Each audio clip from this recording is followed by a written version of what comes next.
Алып адамдар болған ба? Алып адамдар жайлы аңыздар көп.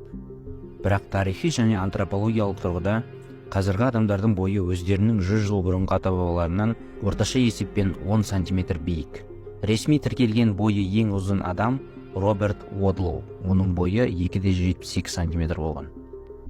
Әдетте бойы 2,30 сантиметрден биік адамдарда миында ісік болады, және олардың жүріп тұруы мен өмір сүруі қиындайды. Адамның 10-15 метр бола алмауы квадрат куб заңына байланысты. Егер дененің биіктігі 10 есе өссе, оның ауданы 100 есе, көлемі, яғни салмағы 1000 есе артады.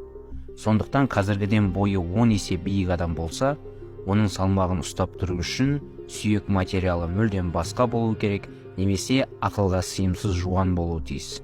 Оған қоса, мұндай тік тұрған денеде жүрек жеткілікті жылдамдықпен қан айдай алмайды. Бірақ алып жануарлар болған ғой? Иә, алайда олардың дене құрылысы мен ағзалар пропорциясы мүлдем бөлек.